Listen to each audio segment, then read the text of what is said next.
Welcome to the National Chumps podcast. I'm your boy Bird. No breath! And I'm done. Yeehaw.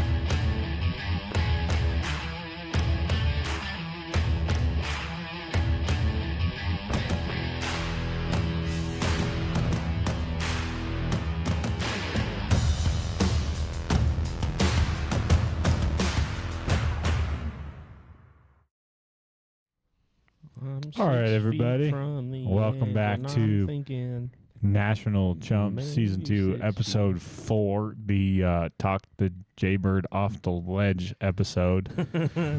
So you notice how now. the Alabama shirt has disappeared and the Ole Miss shirt has popped back out. And we got an Air Force hat on Gotta support the teams that are better. Yep. I believe we had this conversation over text on Saturday night. This is what drives me fucking insane. Hey, you said I can do what I want as long as I don't say one thing, and I'm going to do that. All right, fair enough. And I'm hoping that one thing comes to an end this year. I'm not going to talk about it yet. Dunham was telling us that Florida State had the opportunity to be a great money line sprinkle.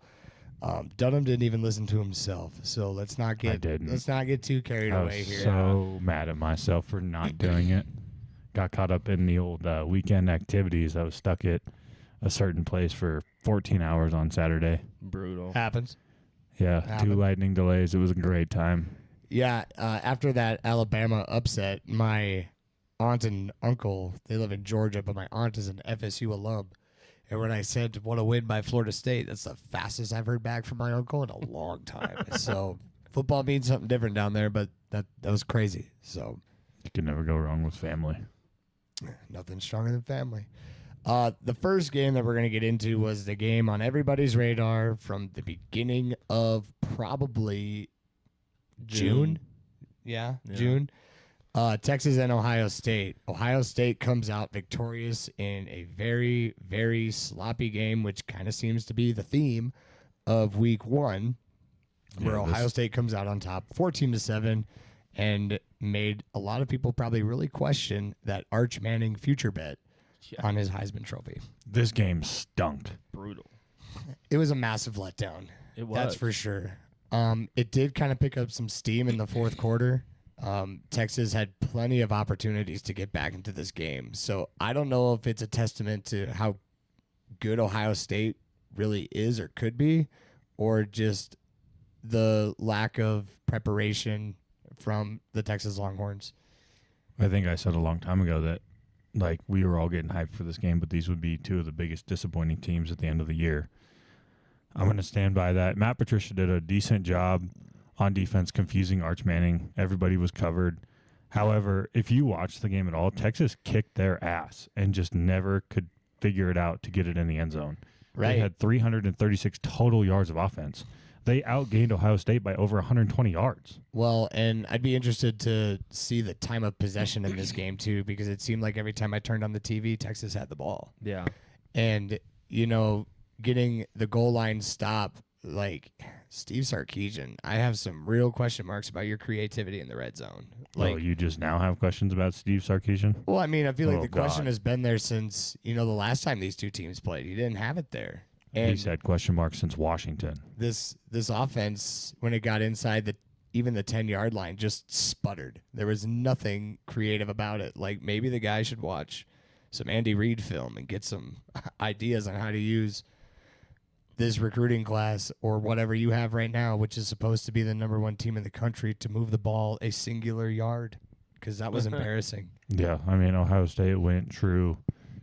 They don't gain another yard. Well, I mean, the tush push works if you're the Philadelphia Eagles, and that's about it. Yeah. And that's kind of been proven by a lot of other teams trying to implement it, whether it's the NFL or college. I just don't understand why you try it once, it doesn't work. You try it again, it doesn't work. And then you wait a whole offseason and try it again, and it doesn't work. It blew my mind. And just Texas's inability to push the ball down the field was a huge, huge question mark for me. That makes me really worried about how far this Texas team can go. But if their defense plays like that, they're going to be in the conversation still, because I have nothing bad to say about Texas's defensive performance. I don't either, Saturday. but I also think like Julian Sayen's a part of that. Like he was 13-20 for 126. Like, it was so The QB, so the dink QB and battle dunk. in this game was awful. Yeah, Arch I mean, Manning is not. Jeremiah as good as Smith people couldn't think. even get open. And the only time he could get open is Yeah. when they went 3 high or they went cover 2 and played a cloud, and he just sat in the middle of the field, and that was it. And as soon as he got the ball in his hands, they tackled him. Well, and I think Yeah. the last time they played too, in the semifinal, I believe Texas shut down Jeremiah Smith in that game too. He only had 1 catch. And this time they were doing everything they could to try to get Jeremiah Smith in space with the ball, and it just wasn't happening. They were stuffing C.J. Donaldson. It just was not a good game for Ohio State offensively. Now, defensively, they had a great game plan. Yeah. Like, they made Arch Manning uncomfortable, and Arch Manning looked like he hadn't played a down of college football before. Yeah, I mean, Matt Patricia was bringing corners on corner blitzes through the boundary, through the B gap, and they disguised it really well. Defensively, they were good, and I'm still gonna reserve and kind of hold back on Ohio State because if their offense can't get going, they're not gonna have a good time in the Big Ten. Everybody's gonna be tight with them, and in the Big Ten, you have to blow the teams away because if you stay tight, a team like Iowa will hoard the ball for minute after minute after minute, and eventually you look up, it's the fourth quarter with 4 minutes to go, and it's 9-6, and you're like, whoa, crap. That's Yeah. how upsets happen.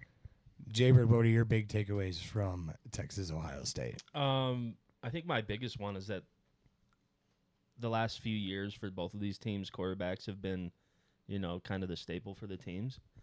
When you don't have good quarterbacks, your offense can't flow. And that's very evident for not just Texas and Ohio State, for a lot of these teams that, after their quarterback entered the draft this year, they're not going to be able to get things moving for the next 3-4 weeks until they figure out, what else they need to do on offense. And Arch Manning, awful. Congrats for saying, remember that stat we were talking about last week with quarterbacks getting their first start against the number 1 team 0-18. Now it's 1-19 or 1-18, but just awful. Again, I think Texas's defense still a little better than Ohio State's defense, in my opinion. You just got to be able to finish games. Yeah, But for sure. And I don't know if it's time to hit the panic button on Arch Manning yet for the whole Heisman deal. He wasn't my favorite coming into the season. Definitely didn't do anything to help his case. I think through the first 3 quarters, he had 38 yards passing. yeah. Like, I remember texting you guys saying, like, how is this kid the Heisman favorite? And, there's a little bit of name value on there, but we can't A little. I think the name values everything with that Heisman talk. probably. It's just, the nepotism there is insane. Yeah. I think that there's some other surprises that we saw over the weekend that we'll talk about a little bit later in the episode about guys that maybe could be a little bit more in that Heisman conversation than Arch. But we're going to move on to our next game, and we are going to talk about the other marquee matchup here in week 1.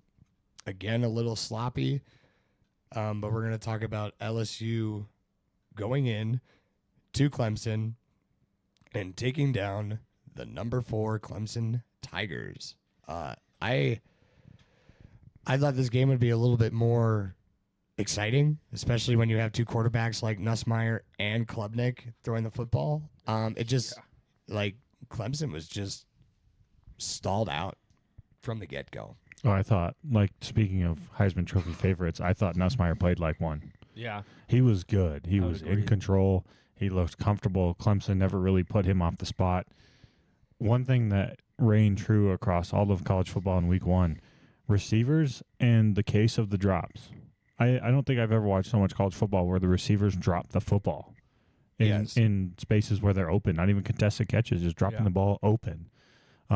This weekend, there were so many times where I was like, yeah, 3rd and 4, no problem. It's a dump off, and it gets dropped. It's crazy. So I think drops hurt. Nussmeier was 28 of 38 for 230 and a tutty, and that's pretty good. He did what he needed to do. He took control. He drove them down the field when they needed to drive. They were behind in the first half, made their adjustments, and then Clemson couldn't keep up. I thought LSU, similar to Texas, was the better team the entire game. Yeah. And in my opinion, it looked like Brian Kelly just had his guys ready to go. Yep. Whether it was, it wasn't the flashiest game on offense for either team, but you're holding Clemson to less than 30 rushing yards. That's saying pretty something. crazy. Yeah. On the road. Their D-line kicked ass all D-line night kicked long. ass. I saw some pretty insane blitz packages from LSU too. You were talking about Texas, Ohio State sending corners. I think on one of Clemson's possessions, there were at least 4 or 5 blitz packages, and 2 or 3 of them involved DBs going through the B gap, making their way, and just Klubnik could not figure out how to get away from that. He looked slow, too. He did not look like he was ready to go. He looked slow. Nothing out of the pocket. No. Not much. The second he started the scramble drill, the play was over. Right, yeah. And, if Clemson can figure out a way to keep Klubnik clean, 2-3 weeks, I still think Clemson is the cream of the crop of the ACC. Yeah. I still believe that they have more talent than anybody else in the ACC. Louisville? Louisville was another team that I was thinking about this weekend too that I thought did a pretty good job. Yeah. But still, like Clemson, you just have too much star power there, and Dabo will make his adjustments and figure it out. He just got a little bit out coached in the week 1, and he probably wasn't expecting LSU to Punch him in the be mouth. as tough as because I don't really consider Brian Kelly a tough guy or that program to be tough just after watching last year. But Nussmeier was tough. They were a gritty team, and they didn't stop the whole game. And it just seemed like there were a couple instances that Clemson took off, especially in the trenches. Yeah, Clemson will be fine in the ACC. I didn't watch anybody yesterday where I was like, oh, man, that would be a challenge. Like, that'll be tough. Like, we'll see with North Carolina tonight, but I don't know. But one team in the ACC that will sneak up on somebody this year after looking at their schedule that we didn't even invest into, the California Golden Bears. California Golden Bears. Jaron Kiwe Sagapuatele is a dog. Okay, he was committed to Cal, and then Oregon threw NIL money at him, and he was like, yeah, I'm going to go there. He went for spring camp and then realized Dante Moore was there, and then he would be like 4th in line, and he was like, what am I doing here? So he jumped in the portal after spring ball, went back to Cal, and now he's their starting quarterback, and he threw some dimes on Saturday night. Yeah, he was pretty impressive. How many passing yards did he end up with? Can we look at that? I think he finished north of 260. He made some throws in that first quarter that I was watching, and I was like, holy shit, this kid's for real. He reminds me, obviously he's from the islands, he's from Oahu. Oahu, but he reminds me very much of Tua's throwing pattern and accuracy. But he also, too? yeah, but he also has the escapability and the athleticism of Marcus Mariota. Very, very similar. So here's another island quarterback. You've had Marcus, Tua, Dylan Gabriel, and now Sagapuatele, and he is a stud. I'm trying to find their game here. Got to be down at the bottom. Which it shouldn't be because they were one of the last games to finish. Well, anyways, while we looked that up, just back to the LSU Clemson thing. LSU looking like one of the better teams in the SEC, and we were all kind of in agreement on that last week. Really impressive win by them. So shout out to LSU for being the tougher team on Saturday, and don't hit that panic button on Clemson yet, folks. I'm not too worried about them dropping this game. No, there's only one team that we can hit the panic button on. We'll talk about them later. But JKS finished with 234 and 3 TDs, but he throws a pretty ball. I thought Oregon State was going to be better with Malik Murphy at the helm, and they looked atrocious from the jump. They were bad, to the point where Malik was going over to their offensive quality analyst, and he was in his face halfway through the second quarter letting him have it. So Never good. Never good. you gotta remember Malik Murphy's been at Texas. Then he went to Duke. He's won everywhere he's went, and then he went to Oregon State. And I thought they would be better, and Oregon State just was bad. Of the other name game to go off of here, so you had Sekapua Tele, and then you had Nico Amiavalava playing at the same time. Awful. UCLA. Not good for the thumbs when I'm texting. Wow. Yeah. Dumpster Utah fire. Utah looked really went good. to the Rose Bowl and put it on UCLA. Devin Dampier is a dog. Dampier is a dog. 206, 2 DDs, 1 TD rushing. Wow.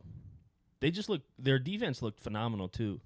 I don't know if UCLA is just kind of like starstruck with Iamiliava or No, I think they're they're just that bad. a really bad team. And I guess that's what happens when you just chase money. Yeah, you I know? mean, look at what Tennessee did at Syracuse. No problem. Not at all. Yeah. He fit right in. Next man up, and Tennessee ran with what they have, and they're doing a great job. You try to go find some money, and you don't have other big names, or I bet you that UCLA roster is a lot smaller than what they had at Tennessee too. You're not playing SEC ball, Yep. and look what it got you. You lost by 33 fucking points. To a really good Utah team. And let's They give are. some credit They to are. Utah here because I think they're more the story than UCLA. 100%. When you play a team that you are favorites against in their place, and Utah left no doubt on the field who the better team was that game. No, they were by far and away class of the field. I thought they were the best team in the Big 12. Yeah, because, I mean, you saw that Arizona State played Northern Arizona, and that game was only 38-19. Utah goes into UCLA and damn near puts a 50-burger on them. I think this dual threat of Dampier just fits for what Utah is going to be really good at. They're going to be able to run the football, play keep away, play solid defense, and that's a good recipe for success in the Big 12. Yeah, I mean, when they had Tyler Huntley and they were truly at the top of the Pac-12 and they were getting after it, they had a dual threat quarterback who could throw the ball down the field. Cam Rising, not so much dual threat, more of a drop back passer, so they had to shift their offense. Then we saw what happens when Cam Rising got hurt. They went to a drop back pass game and it wasn't successful. They bring in Dampier from New Mexico, and he was all of that in a bag of chips. 280 total yards by himself. Let's talk about New Mexico bringing out the quarterbacks, Dampier, and then Pavia from New Mexico State. Yeah. Dogs. Yeah, I mean, and New Mexico has always been kind of one of those states that you don't think much about, but if they got a good kid in the portal, it could happen. Go back to Kansas. How many passing? Daniels had 280 and 4 TDs. That might be a sleeper pick for the Heisman if he continues to have fucking games like that. Yeah, I think we find out next week what Kansas is. I think they have Missouri next week, but they're at home again. Missouri didn't look bad. Let's talk about that. No, Bo Pribula, the transfer. The Bo Pribula, the transfer from Penn State that James Franklin didn't want to walk away. But when Drew Aller came back, Bo Pribula went to him and was like, hey, I'd love to sit. And James Franklin was like, no, you deserve to go play somewhere. So he went to Mizzou. Was going to be the backup. Starting quarterback gets hurt. He goes in and he threw for 460 yards. Granted, it was Southeastern Missouri State, whatever. But he looked good. Yeah, it looked the part. And again, it's just one of those things where good teams go into places where they should dominate, and they do. Well, that's another game we should freaking talk about. Georgia Tech and Colorado. CU. One of the games I was actually right on this week. I was right on this one them. too. In my defense last week, picking on our podcast, I didn't bet on them. That was stupid of me.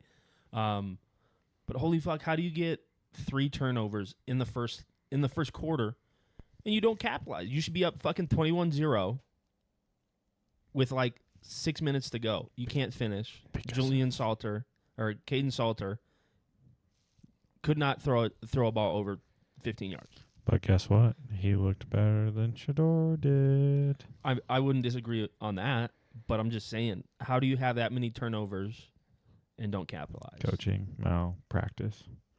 Well, I mean, I think it's just performance. I don't think it's got anything to do with Just remember- practice. You're not a dog. Just remember, Salter, you're not a dog. Deion's at practice today. He's still got 2 timeouts sitting over from Friday night. No, he doesn't because you can't take them with you. You got to Yeah. use them. Oh, His you clock can't- management you- at the end you- was horrible. You can't take him with you? No, you Somebody can't. want to let him know. Yeah, I think a lot of people are letting Who's worse Coach Prime know at that. time management? Prime or Cristobal? Go. Uh, We already know the answer. Don't talk. It's Cristobal. I'll talk about the other one later on. He certainly tried last night. But, I mean, Colorado should have won this game by 2 touchdowns. Should have. Yes. But his name is Haynes King. Put some respect on it. He still can't throw a forward pass. But when you need him the most, 156 yards rushing. that's 3 right. TDs. When you need him the most, he's going to use his legs and show up and show out. That's what he did against Georgia last year. Literally, Mhm. what is that? 296 all-purpose yards? 299. Fuck. PE You were- teacher. I'm not good at math. That's okay. It happens. 3 and Math 6 is makes hard. 9. Numbers are hard. But yeah, I was impressed with Haynes King too. When they needed the big play, he delivered. And I think it's more of this game is really disappointing for Colorado than compared to how well Georgia Tech played. Yeah. They didn't look like a top of the ACC kind of team, No. especially No. after some of the performances we saw out of the Clemson's- ACC this week. Clemson's D-line will eat Haynes King alive. Yeah, I mean, Haynes King has a clutch factor because they did have to come back in the game and find a way to win, and they did. Then there's a testament to that too. Oh, he's got some dog in him. But Colorado just a little bit of a disappointment not being able to capitalize on turnovers and not being able to throw a punch back. But I say we should get into that Miami Notre Dame game. Another game with early college football playoff implications. Doesn't look good for my bracket, but that's fine. God, as soon as who was it? As soon as Army lost, I was like, I want to rethink my whole fucking bracket. Tarleton State. Yeah, and Toledo Tarleton lost to Kentucky, State. but they did cover. So if you Tul- took Toledo on the 9.5, kudos to you. Tulane killed Northwestern. I like my 12. I have Tulsa- something I want to say about that Tulane game when we get into it. Sure. But let's talk about Miami Notre Dame here. CJ Carr not ready to play football. Was not ready to be the starting quarterback for the Fighting Irish last night. Especially in that last minute. That was absolutely atrocious to watch. And I could not believe that Marcus Freeman put him out there with confidence. And why aren't we spiking the ball after a first down? We don't have any timeouts. Why are we trying to rush a young kid into making these quick, fast-paced decisions? Spike the ball, get in a huddle, and let's draw something up. That game is within reach. You're right there. Sure. All Like, they had to you're- get was 20 more yards. Yes, You're just right to get there, a field and goal. you have fucking Mario Cristobal on the other side of the ball, who We'll we talk- know traditionally is not very good with time management. I'm So- saving my rant for in a couple minutes. I'm saving my rant. Miami was doing a lot of things to lose that game last night. What's new? And it came down to Notre Dame just finding ways to make it even worse. And Jeremiah Love not being on the field as much, playing through what must have been an injury last night, that hurts when you don't have your best playmaker out there. And he was just limited.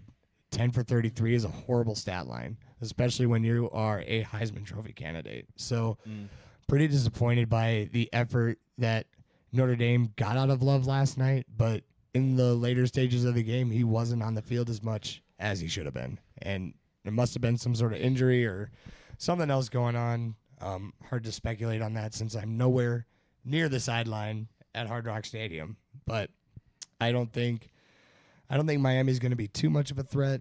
However, Carson Beck. I just think it was two teams just playing bad football. Yeah. I mean, that is. I feel like that's the whole theme of Week 1, and I've been saying it all week long. After what was it, Boise State and USF on fucking Friday night. Well, you could even go back to Kansas State and Iowa State. Yeah, there needs to be a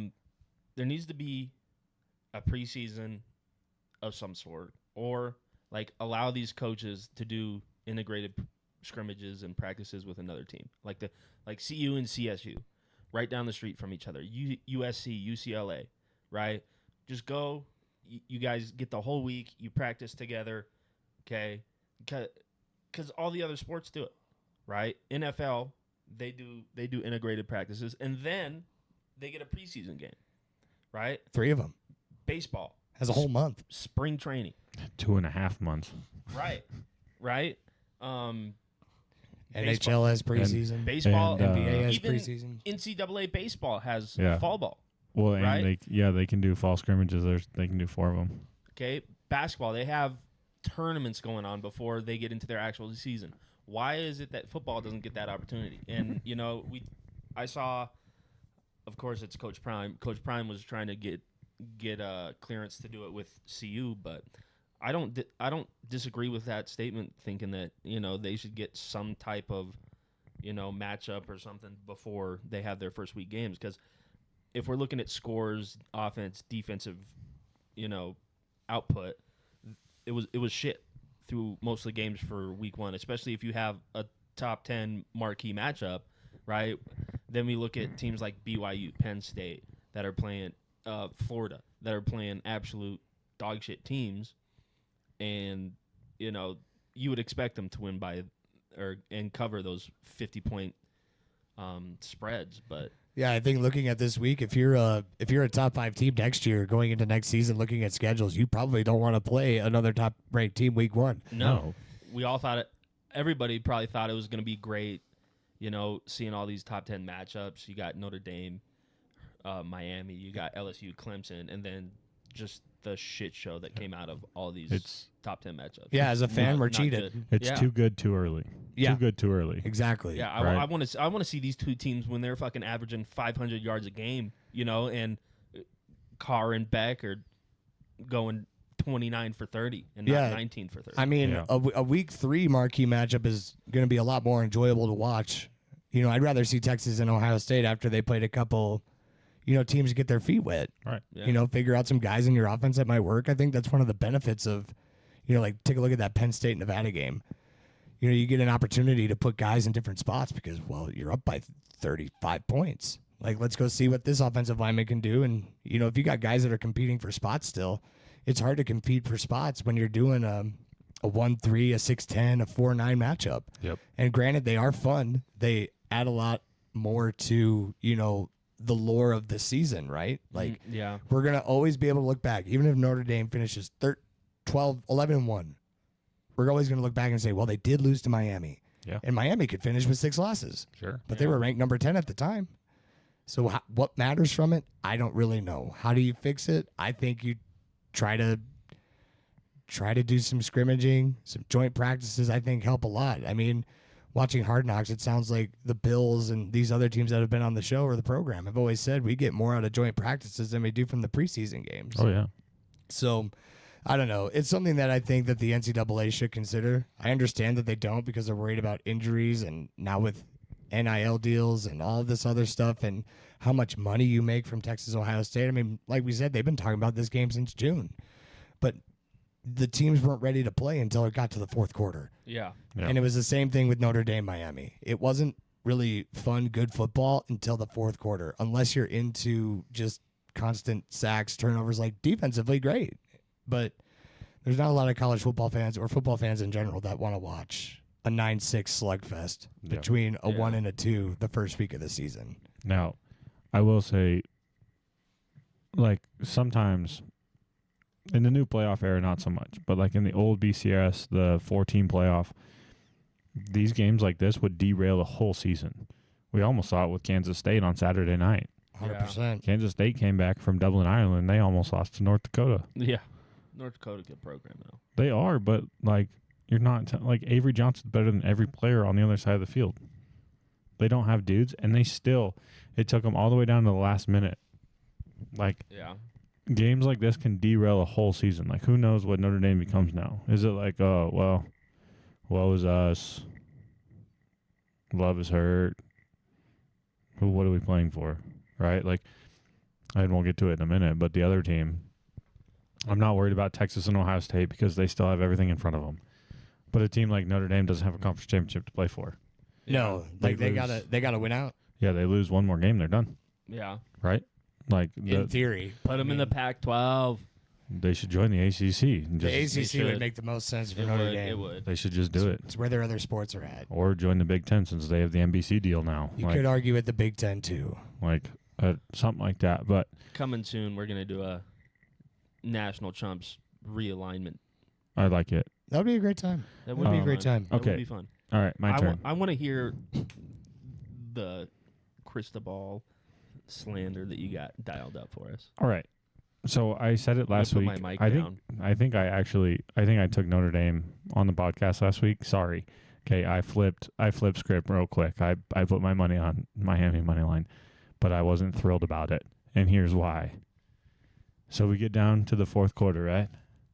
Miami gets the lead. Notre Dame gives them the ball back with 4 minutes to go. Mario Cristobal's salivating. My offensive line is about to end this game right now. Right? Pass. Marcus Freeman has 3 timeouts in his pocket. Well, you got to run the ball to get those timeouts out of that pocket. Okay, and push comes to shove. Freeman's probably not using those timeouts off rip. He's probably going to get to second down and wait. So if you get the ball back, 4:36 to play, you get the clock under 3 minutes for sure. He goes, pass.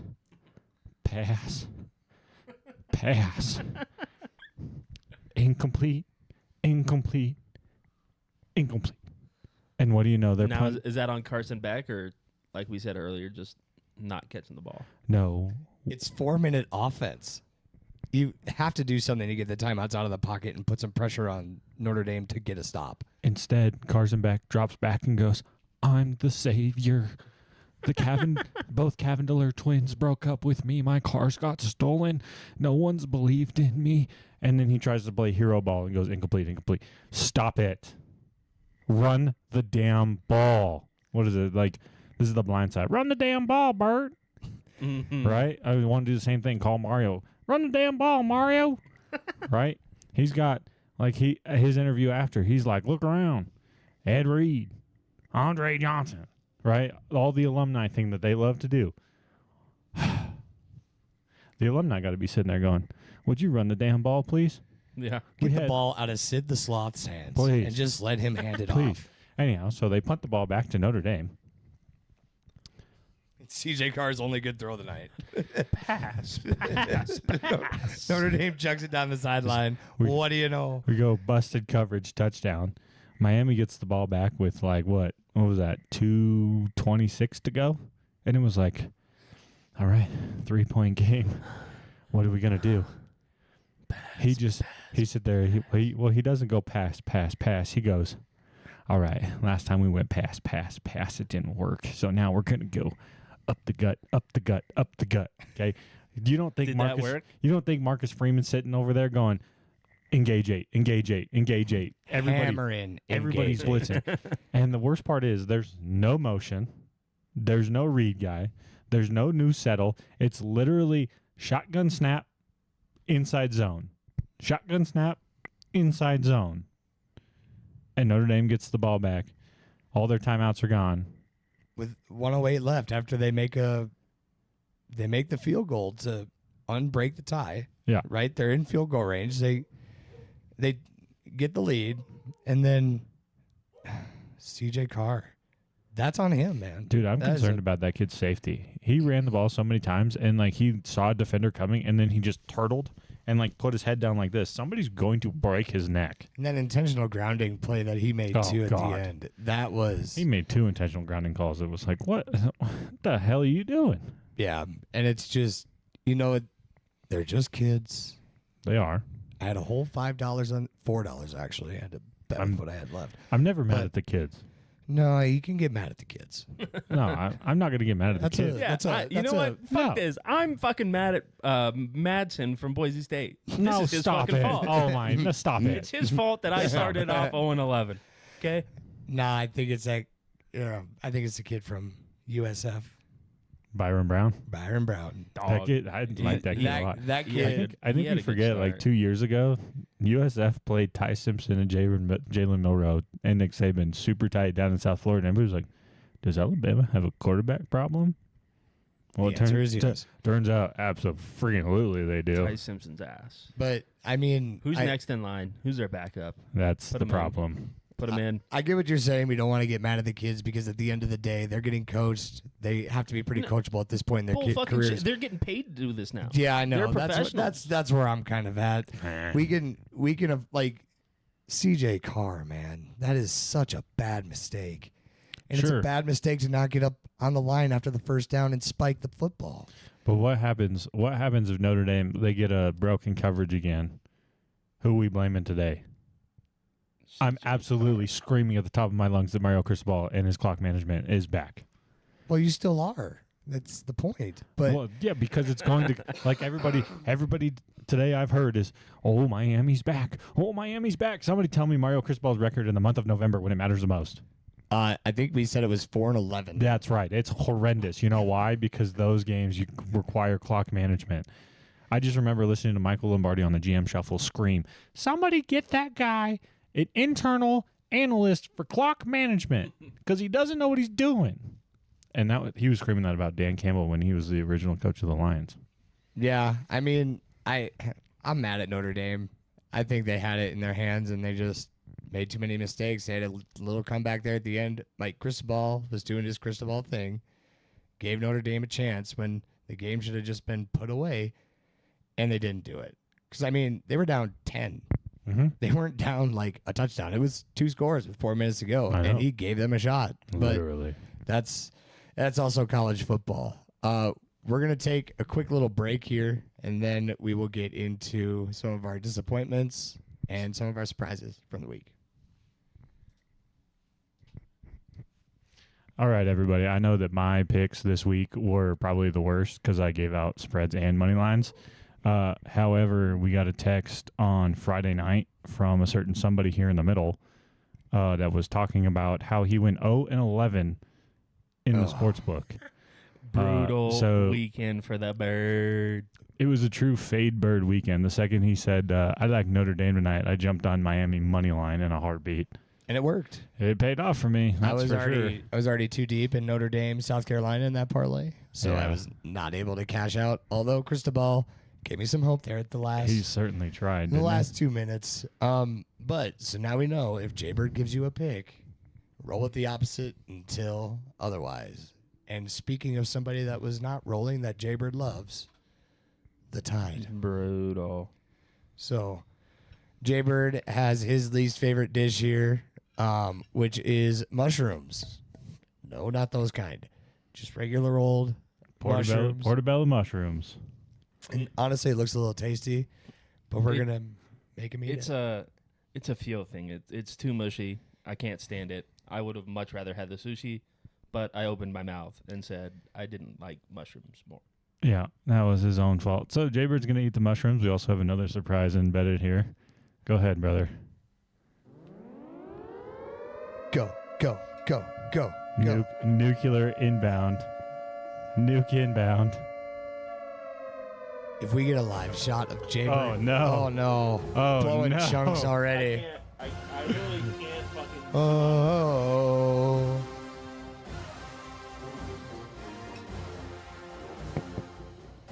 There's actual tears on set today. There are tears in the new studio. You got to power through it. Power through it. I'm not gonna lie, this is hard to watch. Like I have to swallow it whole, or I'm going to throw up. I mean, I thought the egg salad was bad, but this is worse to watch, I think. 100%.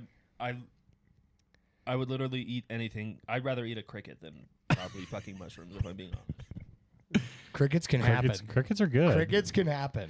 The Seattle Mariners actually sell crickets at their games. Yeah, crazy fact. You can get them in all sorts of different flavors. Power through. Power through. And just a reminder that it's been Rev and Jaybird in the punishment, so I'm sure my turn is coming. Somebody's due. This is going to be Somebody's due. It's going to be a tough week. I think we have 11 games that are plus minus 100 right now. And like 8 of them are all group of 4 teams that I don't know anything about.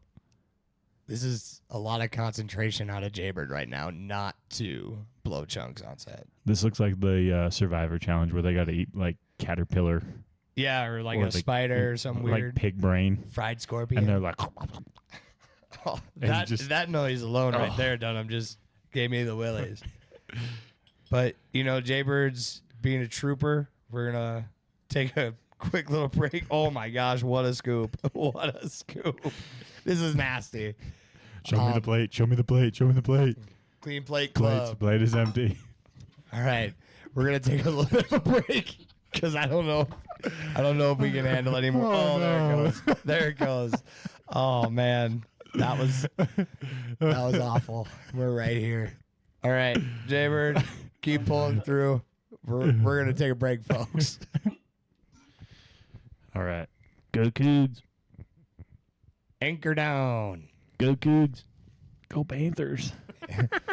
All of our teams that we have been blessed to get, Vanderbilt, BYU, and Pittsburgh, all go 3-0 on the week. And to me, that's awesome. That deserves a round of applause. Hell yes. Hell yes. So Vanderbilt, my team, they took on Charleston Southern, I believe is their name. Correct. They won 45-3. Spread was at 38.5. They did cover. We love a cover. Just remember, good teams win, great teams cover. That's so, right. very excited about that. Diego Pavia, our guy, 275 yards, 3 touchdowns, 75% completion percentage. You just love to see it. Eli Stowers had kind of a slow day. But at the end of the day, Vanderbilt got the win, and it's always nice to start 1-0, especially since there's some other really good teams that did not get to start 1-0. That's right. And Vanderbilt gets Virginia Tech this week. They have to go into Virginia Tech, who just played a real tough game. I think it's another letdown spot, and I will be all over Vanderbilt on Saturday night. Vanderbilt currently the dog at -105, +1.5. I dig it. I don't hate it. Ooh. I dig that because it's just they're my team. They're my ride or die. Ride or die, ride or die, ride or The die. Commodores are my guys. Best team in the SEC. I'll go to the grave saying that. Best team in the SEC. Okay. Okay. Well, when they play South Carolina and they upset them in South Carolina and intercept Lenore Sellers 3 times, you guys are all going to be eating my I words. don't know. I saw a tweet yesterday that said Lenore Sellers is the second coming of Cam Newton, and I almost lost my shit. Second coming of Cam Newton. It's quite the comparison. Yeah, that Comparison. Not comparison. It's comparison. Sorry, can't talk. guy. As much as I love Lenore Sellers, anytime that Cam Newton touched the ball, it was like he could house this right now. Yeah, and he was must see TV Yeah. all the time. Cam Newton at Auburn was awesome. Unbelievable. That team has not been the same since he left. But let's move on to our next person. Let's go to Jaybird, who's currently Go checking his Cougs. phone. Go Cougs. Nice. Beat Nice. Portland. Nice. 69-0. Nice. Dinner. 500 yards rushing. That's what the Cougs do. They run it down your throat. They also gave up -5 rushing yards. Stuffed them. Okay. 138 passing yards, but that's not the Cougars' style. We're okay with that. 638 yards total. All right. The freshman coming in, the true freshman, Bayer Bachmeier, only 97 yards, but 3 throwing touchdowns, 2 running touchdowns. And he looks sick wearing number 47. Yes, he does. Okay. And then we go down to the Russian yards, or anybody who The Russian yards. got a rushing attempt. Anybody who had a pulse in the stadium got a rushing yard. Dude. Unless you were Seriously. playing for 1, 2, 3, Portland 4, State. 5, 6, 7, 8, They- 9, 10, 11, 12 people. Portland State actually had guys get in the portal, switch sidelines so they could get a rushing yard. Yeah. That's 12 wild, man. people with That rushing is so yards wild. on the Cougs side. And who do they have next week? Did we see? I believe BYU has. They have Stanford next week. Oh yeah, No, that's that's a dubs. W. That's That's a W. Yeah. I mean, wouldn't be surprised if they score another 50 ball. We won't for know. sure. We won't know anything about BYU until October 18th when they play Utah. Probably not. No. I mean, Arizona could be a test. No. No. I At wouldn't. CU. I wouldn't hate going to go watch. Did we them play watch- at CU? Did we watch Haynes King just run all over CU? Yeah, and now BYU has 12 guys that can do it to them too. I know. That's great to see. They might go for Georgia another Tech only 400 yards rushing. Georgia Tech only has one guy who can run the ball. BYU's got 35. Literally. Love to see it. Love to see it. So, BYU looking strong. They play Stanford next week. 2-0. Did see Andrew Luck taking some snaps at the Stanford practice. Oh, so no. those guys are going to be ready to play some football. They They're got gonna some, be ready. he's got some extra years. Next thing we know, Christian McCaffrey's going to start showing up, too. All of a sudden, Stanford's back. Yeah, I mean, gosh, I hope that Stanford finds a way to be good again because it was fun when Stanford was good. did I they liked win this Andrew week? Luck. They need to leave the ACC. Yeah. Who did They're Stanford not. play They're not this week? cut for it. I think they had a bye week this week. I don't remember. Stanford, they did play Hawaii in week 0, so they probably didn't have a game this week. But could be wrong. They're 0-1, so Yeah. Yeah, no they had a kidding. week off. Yep. All right, let's get into the next team with probably the most exciting quarterback, Eli Holstein, and the Pittsburgh Panthers. Yeah, Panthers beat the old Duquesne Dukes. Good color scheme by the Dukes, by the way. Love the colors the Duquesne's got. Pitt Panthers win 61-9. Eli Holstein 15-23, 215, 4 touchdowns. How Oh, you doing? wow. Thanks for coming. Had 460 total yards. The Pitt Panthers are a problem in the ACC. Okay. Yeah. Okay. Yeah. I mean, sure. Until Eli Holstein gets hurt again, which I'm hoping doesn't happen. But if it does, then the Pitt Panthers are not a problem in the ACC. You know, my first year playing college football with the Dynasty this year in CFB 26, my quarterfinal matchup was against the Pittsburgh Panthers. Yeah. I do. Eli Holstein, I do like him a lot. Yeah, I think he could be really, really good. He's solid. They have somebody named Jay Goff running the football. Yeah, it's not who you think. Yeah, I assumed it wasn't Jared Goff. Yeah. But, you know, it's fun. 61-9. Now it's a really fun game. Now, if this was college basketball, Duquesne might get this upset. No, I don't think so. I don't know.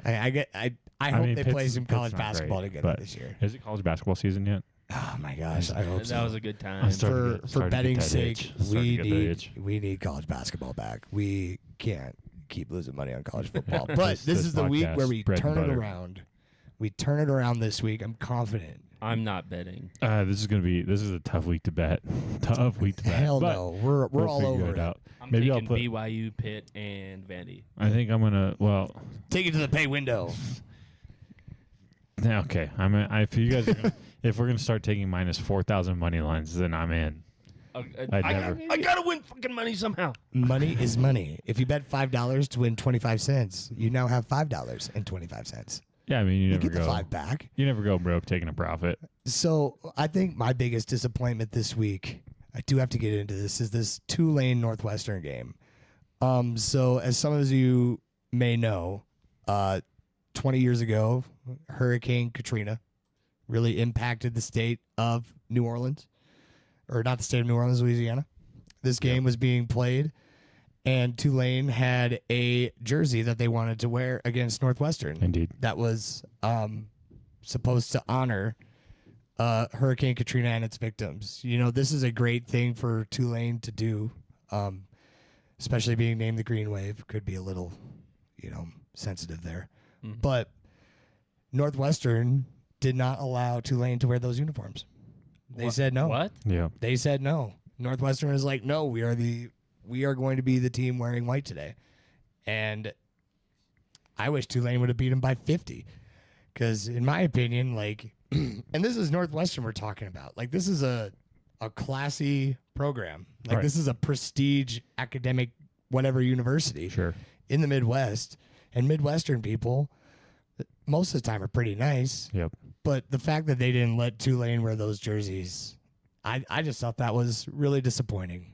Not just little. disappointing to Tulane, but you're just kind of throwing a huge ass middle finger to, the Anybody 20th anniversary of one of Yeah. the biggest For natural a, disasters in American history. For a program who needs to get things turned around after the last couple years, the last thing you need to do is start pissing people off.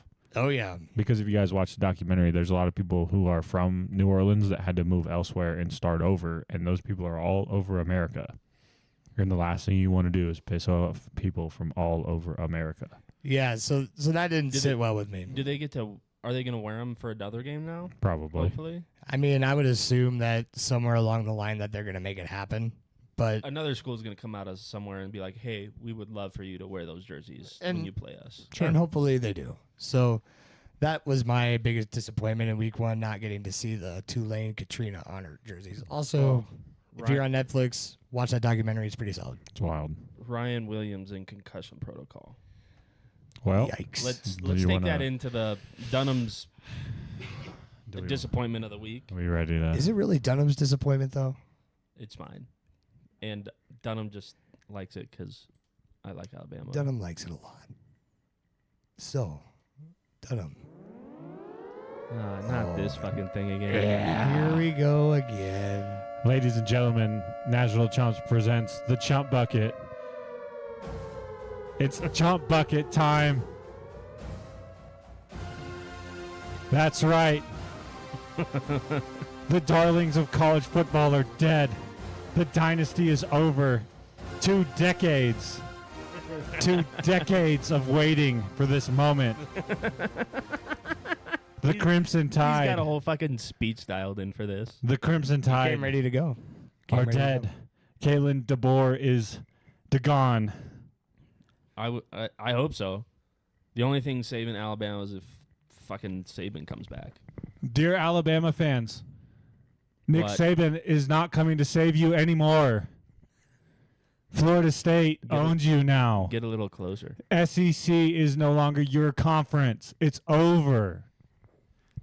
Yeah, It's over. I This- hate it. I hate it. Ty Simpson, big fucking disappointment.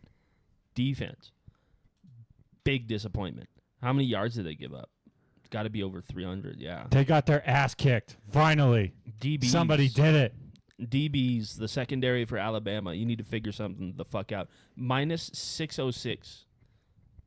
13-point favorites. Wow. I think something that really stands out to me when you look at the stats. I was doing a fantasy football draft during this time, a live one in person. I was just watching my Alabama minus 13.5 just get lit on fire. But when I'm looking at the stats here, what Alabama team cannot run the football? And it's this one. That's embarrassing. And yeah, Alabama has always ran the football. If Always you can't, will. If you can't run the football in the SEC, you're going to struggle. Yeah, Derrick Henry won the Heisman Trophy averaging 2 yards a carry. That's a fact. Yeah, but he How many touchdowns did he have, though? So many. like I said it has to get made 30. up somewhere. He was a dude. I'm not no Derrick Henry slander here. However, Thomas Castellanos, He didn't do anything that special. he completed 9 passes. 9 passes. 9. for 152 yards too. Like, And he disgusting. spent all summer talking shit. The whole summer he gave Alabama bulletin board material. And Alabama ate their own rat poison. Nick Saban still got his office and he can't even get those boys going. You know what they look like? They look like the guys who get their big paycheck and then they just are lazy and they don't care because they got their money. Because that's who they are now. Get over it. Get over it. Okay? The darlings of college football are dead. We officially have a team who has gone from national champs to national chumps. Ayo, shout out National Chumps Podcast. Shout out. But yeah, it was bad, just all the way around. Just Alabama could not find a rhythm, especially when Tommy Castellanos started running that ball all over the place. Just really disappointing for Bama fans. But if you're a Florida State fan, Good you're for gonna you. you're gonna feel like you're back. And the real Dude. question is, can you maintain that? Are you back? Although Who Gus does Bama Malzahn play? is a problem. Who does? Yeah, Gus Malzahn called a great game. Yes.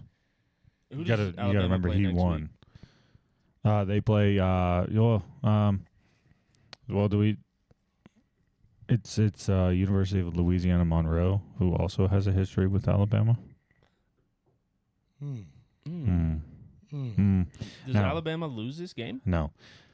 Because here's why. If they do, I think DeBoer is gone before they get on the plane. Who's going to pay a $70 million buyout? Good luck. You'll find a booster somewhere. Nick Nick- Saban. Nick that's Saban's crazy sitting on money. his back pockets right now, thinking, "God damn it! If DeBoer loses one more goddamn game, he's cut. Two He's unranked, cut. unranked Damn it, Terrell! opponents, too. It's cut. It's not even ranked opponents. It's unranked opponents that he's fucking losing games But to. where's he losing them is the question. Away. Yeah. Okay. They Does that can't. They matter? can't play games on the road. That's a huge issue. It was at Washington when DeBoer was there. It was an issue at Indiana. They struggled to play on the road. The only difference is your road game here isn't the Rose Bowl. Yeah, It's the SEC. There is 100,000 fans at almost every single stadium. Oklahoma kicked their shit in last year. Oklahoma sucks. Oklahoma did suck. Vanderbilt beat them. Vandy, Pavia, anchor Vanderbilt down, was the doormat for years in this conference. Now it's Mississippi State. or Alabama. Their coach died. Give them a break. Shout out Mike Leach.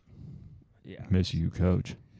But yeah, Alabama was definitely a huge surprise in week 1 for some of us. Dunham was all over that Florida State money line, just didn't have the balls to take them. Or got busy to take them. That's part of the problem, You're never too busy. You could have done that in under 2 minutes. I If suppose. you're not going to do tasks that are under 2 minutes, you're just lazy. God. I can see I'll wear it. Alabama if they're playing at this rate. Oh my God, look at the tickets for that Georgia game. Fuck me. Well, yeah. Devils going to be there. They're currently going for $666. To sit in The the devil nosebleed. went down to Georgia. Hey. Jinx. Love that. I love it. You owe me a Coke. But so, I mean, this is going to be the issue for Alabama, right? They already have one loss. They go to Georgia. They're going to lose that game. They go to Missouri. I hate to say it, but that's a coin flip game. That money line now is probably going to be plus minus 110, 115.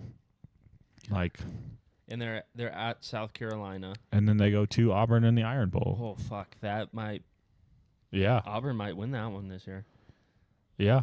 Auburn didn't look bad the other night. They played Baylor. Dave Aranda's back on the hot seat. Save it. Yeah. I liked Baylor. I did too. That might be my other disappointment of the fucking week. Yeah, I liked Baylor too. I really thought that they would be riding off that momentum from last season. They brought back a lot of their returning starters, I thought so too. They were wearing gold helmets. and they just Who's They- bad. They laid an egg in the first half. They played much Yeah. better in the second half, but the first half they just laid an egg. Dunham? Who's your disappointment of the week? Well, my disappointment really was Alabama. Like, I don't know how they're not. The disappointment for me is Lee Corso leaving game day. That's I know that everybody's been wanting to kick him off the stage for the last 3 years, being like, "Oh, well, why are we still doing this? Why are we still trotting him out there?" Because we love it. We do. The We people love love it. We love College the football headgear, fans love it. right? And I love Pat McAfee, but now Pat McAfee doesn't have anybody else to feed off of. Like Kirk, everybody else just lets him do his thing. Lee Corso would be like, "Not so fast." Midget. Go Bulldogs. Not so fast. Midget. Yeah, Lee Corso, absolute college icon. 5 for 5 on his last day. 6 too. for 6. I mean, 6 for 6. My bad. And with every team that he was involved with, coaching or playing, gets a W. I think somebody was watching Lee Corso Yeah. that day, and everything that Lee Corso touched, it seemed like. So, I mean, it's the end of an era. But I think that there are some things that College Game Day is doing that are good little things. The Yeah. kick. Shout out to the kid for making the kick on week 1. And then stepping that's in fucking Peter's sick. poop. As Kirk Herbstreit literally says, "Yeah, he pooped right over there, man. Watch out for it." And then as soon as he makes a kick, buries it, just pushes him right into the poop pile. Him and Glenn Power are like, "You're stepping on this poop. You're stepping on it." Hey. $250,000, so he's gonna get some new shoes. He's Yeah. fine. Yeah. Can I also address the people who are pissed about this whole Kirk Herbstreit and his dog thing? Just shut the hell up. Who's pissed about it? Everybody on the internet's like, "Oh, this thing's weird." Like, "Oh, we got to stop with the dog thing." It's like, hey, just shut up, man. Let the guy live. If you see a dog and don't smile, something's wrong with you, man. Yeah. You're Like- a fucking cat person, and we hate you. Hey, Even if you say- cats are cool too. Shout out No, to my they're cat not. Kepler. If He's got you permanent scars from him, but I love that thing. yeah, I love that cat. I'd kick it. I mean- I would not kick an animal. He said it. He would kick an animal. Oh God! It Next was an week's accident. all right, ladies and gentlemen. Next week's punishment is Your team's mascot is literally a cat. The Cougars are cats. I want you to go find a cougar in the wild and let's try to kick it. I'd lose a nut. You'd lose more than that. Come back with an eye patch. Were you trying to drive with the fear in the car? Ricky Bobby. But you took my surprise. My surprise of the week was the kid burying that field goal, especially when Pat McAfee looked at him and goes, "Oh, you've kicked before? This isn't allowed." But just absolutely split the uprights. Somebody's got to be looking for a kicker. Call this kid or his brothers, because I bet his brothers were even better. The other kid that I was really surprised about was Byron Brown. He looked really good for South Florida against Boise State. And I know it's just Boise State. But 2 years ago, before the injury, only him and Jaden Daniels had passed for 3,800 and rushed for 800 in a season. And last time I checked, Jaden Daniels is a pretty good polarizing player. Yeah. I'm Pretty not solid. saying that Byron Brown can get to that level. Maybe he's already there. He could be the reason that USF represents that group of 5 this year. Tough schedule. But if they get through it, they get through the gauntlet, they could be that team. Let's They say could if be they this year's finish- Boise State. If they finish 10-2, they'll have a shot. It's just they'll need some help from Tulane, I think. Yeah. And Toledo. My fun fact of the week is when Alabama and Florida State was playing, they said the only other person other than Lee Corso to have 14 interceptions in a season was prime Deion Sanders. I thought that was a pretty cool stat. So Lee Corso and Deion Sanders, Dogs. equally as exciting on the football field. Yeah.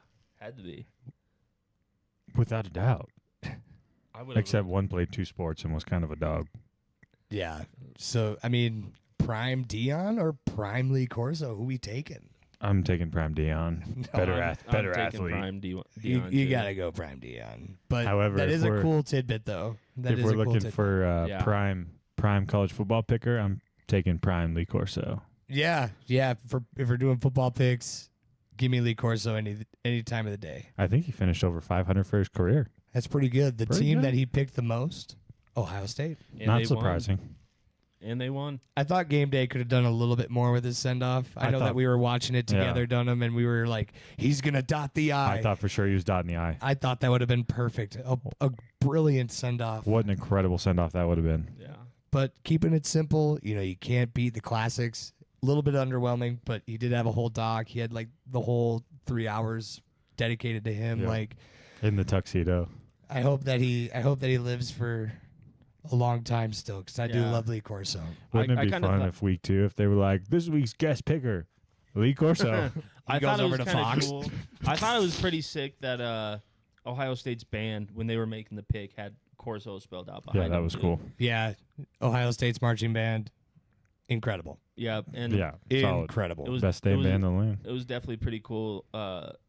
Ohio State's coach Ryan Day brought him a helmet with their little stickers Yeah.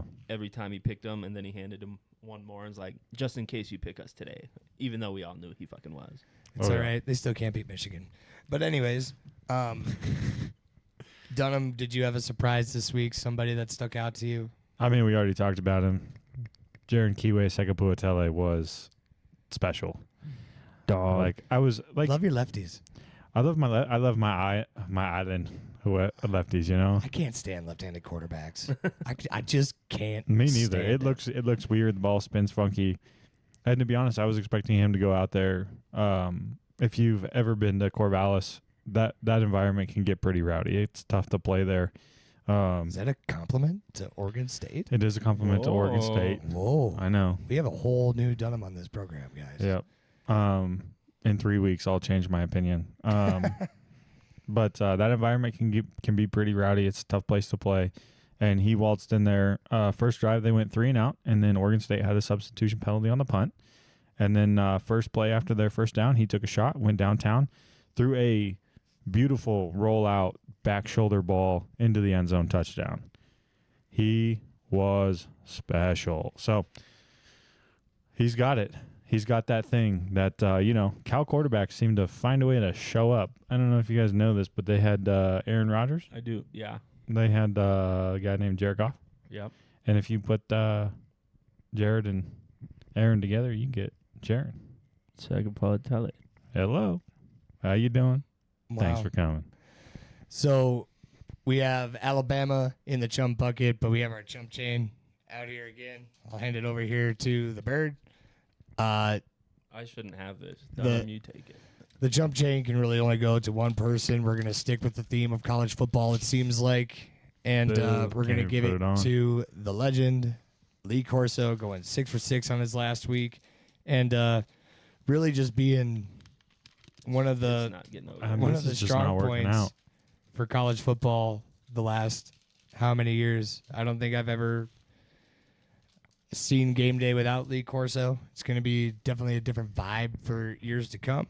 And I hope that ESPN doesn't water it down like they've done with everything else. Yeah, I don't think so. Don't forget, follow, subscribe, hit us up on Instagram. Tell us your thoughts. Tell us how fucking bad we were on our bracket choices. You know, the more people who comment, the more people who, want to talk to us, the better. Shit. We want to try to get to 1,000 followers so we could do things live on any of our accounts. Especially Instagram and TikTok. We want to, do more for you guys. We were talking before starting this episode, if we get every 10 followers that we get till we get to 1,000, I'll run a mile. And I'll run a mile too. Or I'll do 10 push-ups for every follower after 100 or something. I don't know. I want to do something I'll eat fun. Egg salad sandwich for every 10 followers we get. I will not do that. Nor will do I. it. I would do it. I just wouldn't do mushrooms. I got to take the day off after, but I'll do it. The push-up thing would be awesome. It just kind of reminded me of the Oregon Duck who does push-ups. And the Oregon Duck, how did you feel about him losing his head this weekend? Hey, sometimes we all lose our heads. It's all about how you bounce back. All right. And speaking of bouncing back, we're bouncing back this week with our picks. Stay with us, man. We're going to be okay. We're going to help you. And fade bird. Fade bird. All right. See you guys. See you. Thanks for listening.